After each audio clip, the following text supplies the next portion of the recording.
There's a feeling you know well. Not sadness exactly. Not depression. Something quieter than that.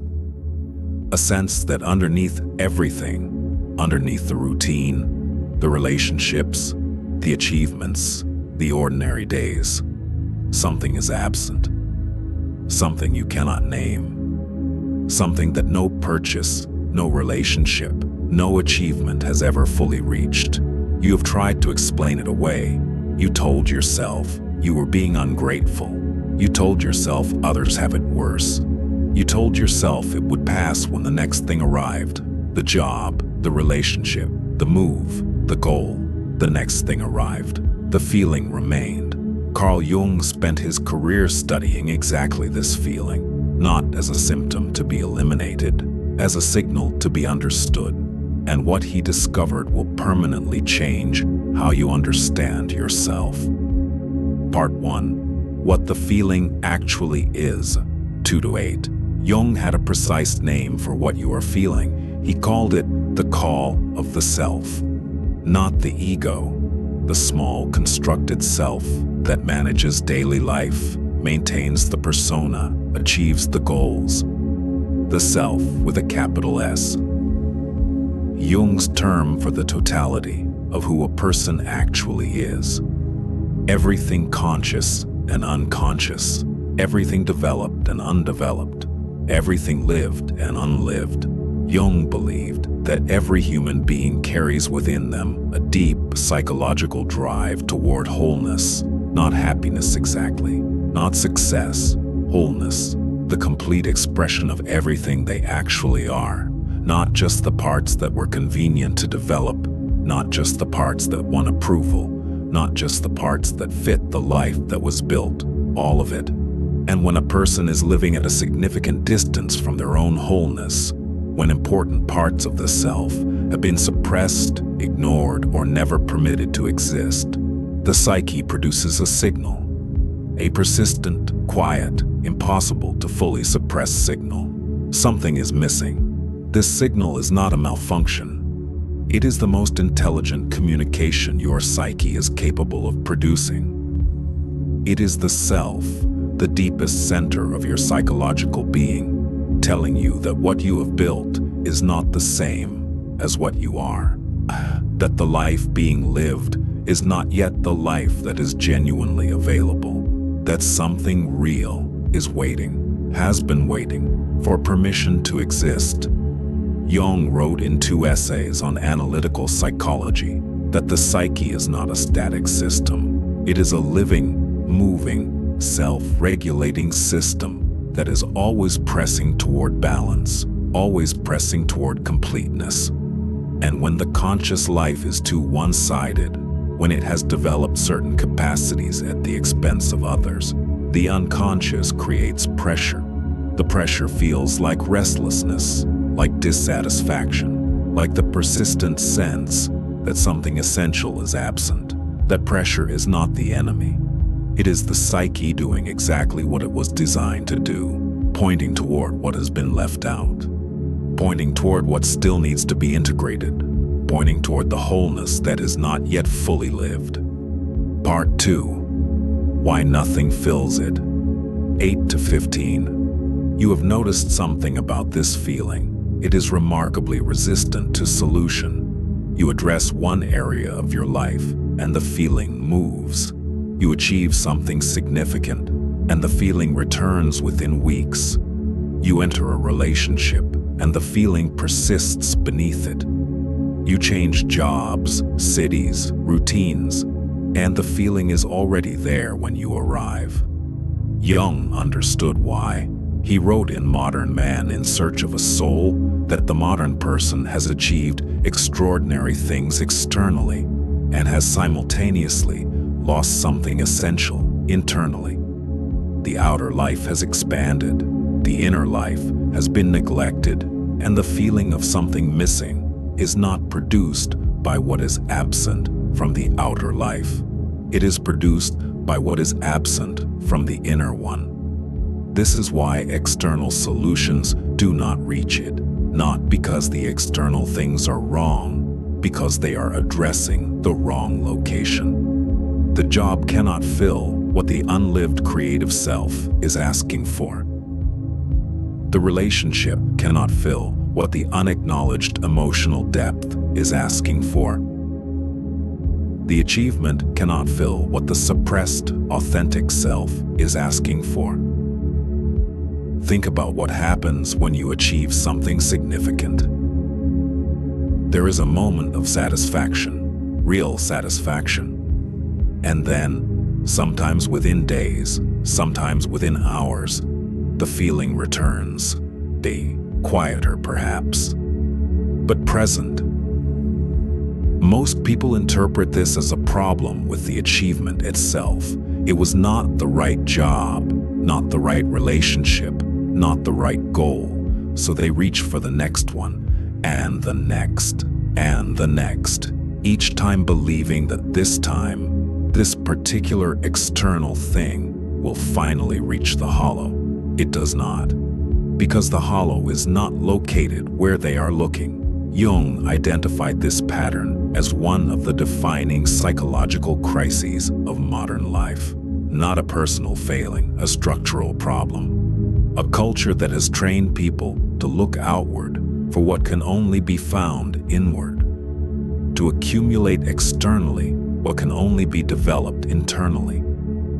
To perform wholeness for the world while the actual inner life remains starved of attention. The feeling of something missing is the inner life, long neglected, finally making itself loud enough to hear. Part 3. The Persona and the Price, 1500 to 2100. To understand where the feeling comes from, you need to understand what Jung called the persona. The persona is the mask, not in a purely negative sense, in a functional sense. Every human being develops a persona, a social identity, a way of presenting themselves to the world that allows them to function, to belong, to be recognized and accepted. The professional persona, the competent, together, managing fine persona, the always okay persona. These are necessary. Jung never said the persona was the enemy. He said something more precise. The problem begins when a person confuses the persona with the self. When the mask is worn so long and so consistently that the person behind it begins to forget it is a mask. When the role becomes the identity. When who you are for the world becomes, by default, who you believe you actually are. Because the persona is built from what was approved of, what was rewarded, what won belonging and recognition and safety, and everything that was not approved of, everything that did not fit the role, went somewhere else, into the shadow, into the unconscious, into the repository of everything suppressed in the building of the acceptable self. Jung wrote in Aion that a person who identifies too completely with the persona has, in effect, become a stranger to themselves. They know how they appear. They have mastered the performance of the acceptable self. But they have lost contact with what is actually there beneath the performance, and the loss of that contact, the increasing distance between the mask and the face behind it, is experienced as exactly what you have been feeling. Part 4. The Unlived Life, 21 minutes to 27 minutes. Jung had a concept that I want you to sit with. He called it the unlived life. Every person, in the process of building the life they have, makes choices, not always consciously, not always deliberately, but choices nonetheless. This path, not that one. This identity, not that one. This acceptable self, not the inconvenient one. And with every choice, something is not chosen. Some version of the self is set aside. The creative person who became the practical one. The person who wanted to write or paint or build something but chose security instead. The person who felt deeply but learned to present as composed. the person who wanted a different kind of life but constructed the expected one, the person who had authentic desires and learned to suppress them in favor of what was appropriate. These unchosen selves, these roads not taken, do not simply cease to exist. They become the unlived life. And the unlived life does not go quietly. It accumulates, it grows, it generates exactly the feeling we have been discussing, that persistent sense that something is missing, that vague dissatisfaction that no external solution reaches, that feeling in the middle of a life that looks like it is supposed to look, that this is not quite it. Here is what most people do not understand about the unlived life. It does not require you to have made wrong choices.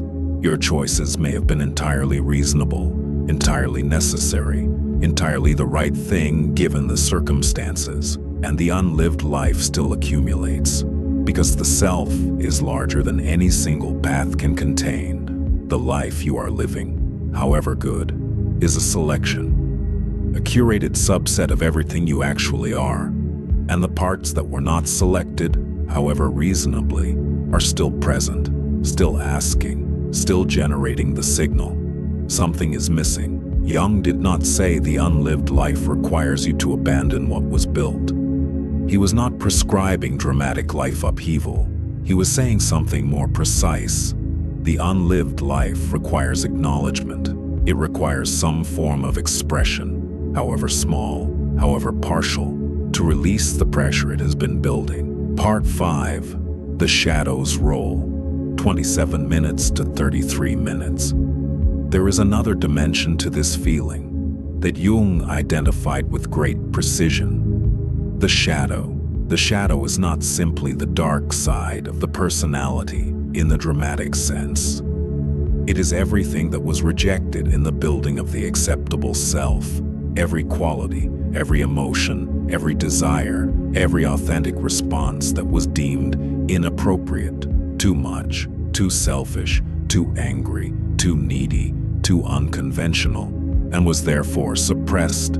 The anger that was not permitted, the ambition that looked unseemly, the grief that was never fully felt, the joy that felt unsafe to express completely, the authentic no that was replaced with a managed yes, all of it went into the shadow. And the shadow does not simply store these things passively. It is active, it presses, it makes itself known, not always directly, but through exactly the kind of feeling we have been discussing. The hollow, the something missing, the persistent dissatisfaction that nothing in the outer world quite reaches.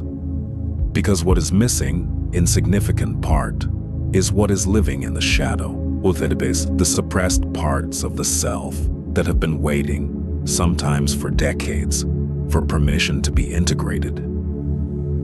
Jung wrote in Aion that the shadow is 90% pure gold, not despite what it contains, because of what it contains. The creative energy that was suppressed, the authentic emotional depth that was managed away, the genuine desires that were declared inappropriate, the real self that was set aside in favor of the acceptable one. That gold, when it is integrated rather than suppressed, is what finally begins to fill the hollow. Not by solving the feeling from the outside, by addressing it from the inside, by finally allowing the parts of the self that have been waiting in the shadow, in the unlived life, to come into the light. Jung also observed something specific about the shadow that most people miss entirely. The shadow does not only contain what is dark, it also contains what is golden, the suppressed talent, the buried potential, the capacity for depth and creativity and genuine emotional aliveness that was set aside in favor of what was more manageable. This is what Jung called the golden shadow, and it is often the most significant source of the feeling of something missing, not the dark material in the shadow.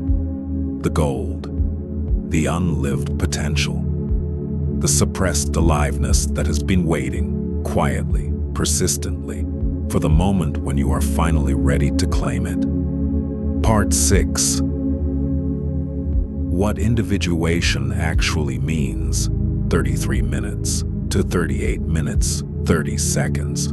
Jung called the path toward wholeness individuation. It is perhaps the most important concept in all of his work, and it is the most misunderstood. Individuation does not mean becoming more individual in the sense of more isolated or more self-focused. It means becoming more fully yourself, more completely what you actually are, rather than what was convenient, approved of, or expected. It is the process of integrating what has been split off, bringing the shadow into consciousness, acknowledging the unlived life, moving gradually, honestly, often uncomfortably, from the partial self of the persona toward the genuine wholeness of the self. Jung was clear that this is not a comfortable process. He never promised comfort. He promised something more valuable. He promised that the person who genuinely undertakes this work, who is willing to face what has been suppressed, to acknowledge the unlived life, to sit with the shadow rather than continue projecting it, arrives somewhere that the managed persona could never reach. A sense of genuine aliveness, not the performed contentment of a life that looks right from the outside. The actual felt experience of being fully present in one's own existence, of living from the inside out rather than the outside in, of no longer needing external validation to feel real, because the internal life has become real enough to stand on its own. Jung identified 4 specific movements that individuation requires. The first is confronting the persona, recognizing that the mask is not the face, that the role is not the self, that the performance, however successful, is not the same as the person performing it. This recognition alone is more difficult than it sounds, because the persona has been built over years and decades. It is deeply familiar. It is what others recognize and respond to, and releasing the identification with it, even partially, requires tolerating a period of genuine uncertainty about who you are when the mask is not doing its work. The second is confronting the shadow, turning toward everything that was suppressed in the building of the acceptable self. Not to act on it indiscriminately, to acknowledge it, to own it as part of the self, rather than projecting it outward onto others. To recognize, with honesty rather than judgment, that the anger, the desire, the darkness, the inconvenient, authentic responses, these belong to you. They are not foreign. They are not the enemy. They are the parts of you that were exiled in the building of the persona, and they are asking to come home. The third is developing a relationship with the inner life, through dreams, through creative expression, through the practice of genuine stillness, sitting with what arises rather than immediately managing it or redirecting it. The inner life is not a problem to be solved. It is a territory to be explored, and the exploration, however disorienting at first, is where the gold is. The fourth is moving toward the self, the center, the totality, the integrated wholeness that contains both the light and the shadow, both the developed and the undeveloped, both the lived and the unlived. This is not a destination that is fully arrived at. It is a direction, a commitment to keep moving toward greater honesty and greater completeness, one that deepens over a lifetime of genuine engagement. Close, 38, 30 to 40. The feeling of something missing is not a flaw. It is not ingratitude. It is not a problem to be solved with the next achievement, or the next relationship, or the next change of circumstances. It is the most honest signal your psyche is capable of producing. It is the self, the deepest center of who you are, telling you that what has been built is not the same as what is actually available.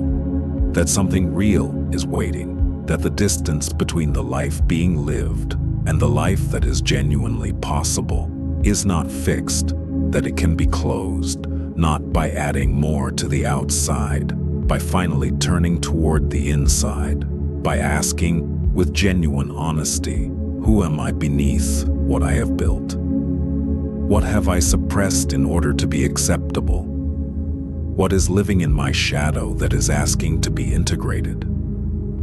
What version of myself has been waiting, quietly, persistently, for permission to exist? Those questions are uncomfortable. Jung never pretended otherwise. But they are the only questions that lead to the only answer that actually reaches the feeling, not the next thing, not the next achievement. You, more fully yourself than you have yet permitted yourself to be.